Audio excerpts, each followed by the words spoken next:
सात यशोदा तुम सुकरोसि गति जन्मनि पूतनारे इत्युक्त संस्मृति मुखो बतुनो मुरारी। इस प्रकार भगवान ने ब्रज का माखन ब्रज में ही रहे और ये गौ का जो रत्न हम सबको मिला है, ये रत्न कहीं कंस के चाणूर मुष्ट खाकर पहलवान ना बन पावे, इसलिए भगवान ने वृंदावन से जाने वाले माखन पर बैन लगा दिया।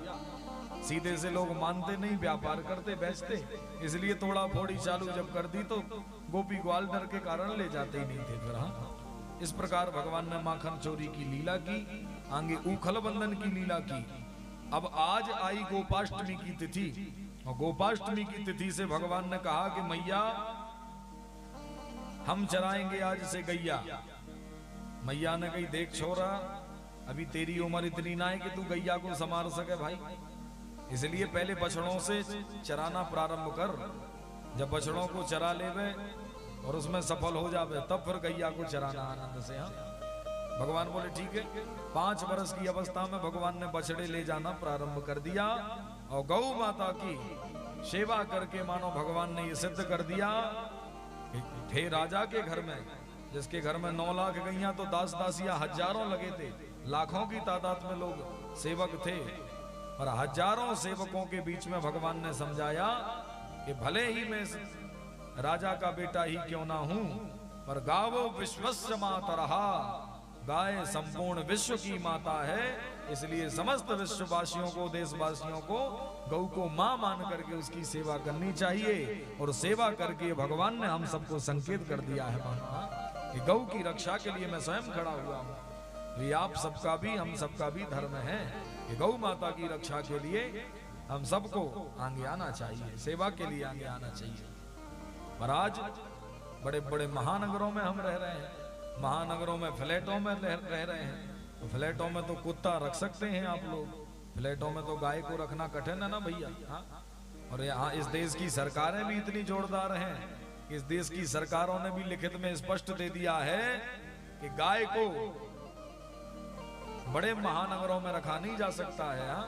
आज एक कोई पत्रकार ने हमसे एक बात रखी, पत्रकार ने एक बात हमसे पूछी कि महाराज जी गाय की रक्षा करने की बात तो आप कह रहे हैं, ठीक है गाय की रक्षा हो जाएगी, और अब बैल का क्या काम है, बैल की रक्षा क्यों की जावे, बैल की रक्षा के लिए क्या बोलेंगे। तो देखिए कि हमारे देश के कानून कितना बिका हुआ और हमारे देश का कानून कितना गिरा हुआ है। इस बात से आप लोगों को कुछ समझ में आएगा।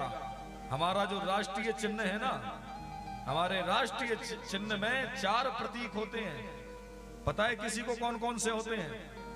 4 प्रतीक हैं, और चारों प्रतीकों में पहला सिंह है, शेर, दूसरा बैल है, तीसरा घोड़ा है और चौथा हाथी है।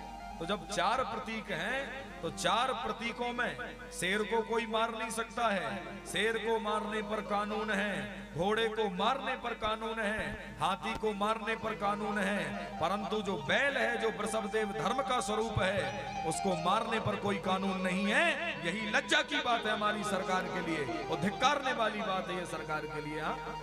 कि जो वृषभ हमारा धर्म का स्वरूप है, विचार कीजिए, शेर से कभी आपने कोई काम लिया है क्या? शेर से किसी ने कोई काम लिया? कभी नहीं लिया होगा। परंतु वृषभ से हर व्यक्ति ने काम लिया है, बैल से। हाँ, हम लोग जब खेती किसानी करते थे तो खेती किसानी पहले बगैर गाय के बिना बैल के नहीं होती थी। यदि हम लेकर के निकलते थे गाय, पृथ्वी को यदि फाड़ना रहता था, बीज बोना रहता था, किसान भाई को बोनी करनी रहती थी, तो उस बोनी को करने के पहले हमको वृषभदेव की आवश्यकता पड़ती थी भाई। हाँ, और इतनी गिरी हुई सरकारें हैं हमारी कि जो हमारे राष्ट्रीय चिन्ह में जो बैल को दर्जा दिया गया है कि भाई एक हमारा आस्था का प्रतीक हमारा वृषभ भी है, तो इस नाते तो सरकारों को चेतना चाहिए, कम से कम एक जगह स्थान देते हो पूजा का, अपने चिन्ह की तो कम से कम इज्जत करनी चाहिए, अपने चिन्ह की तो मर्यादा करनी चाहिए। परंतु ये गिरी हुई सरकारें हैं। आज प्रेस पत्रकार वार्ता में हनुमान जी की बड़ी कृपा रही, और शायद आज से हमारे मनोज जी हैं, मनोज अग्रवाल जी, भगवान की इनके ऊपर खूब कृपा है। और सालों से हमसे जुड़े हुए हैं। आज इनके माध्यम से प्रेस कॉन्फ्रेंस हुई और उसी में हमने जाकर के अपनी बात को रखा। सारे पत्रकारों को शायद हमारी बात समझ में आई, और यदि देश की मीडिया बिकी नहीं होगी तो शायद हमारी बात को चलाने का सामर्थ्य कोई करेगा, ये हमको आशा है। नहीं तो प्रायः मीडिया बिकी हुई है, सच बोलने वाले की बात को दबाया जाता है।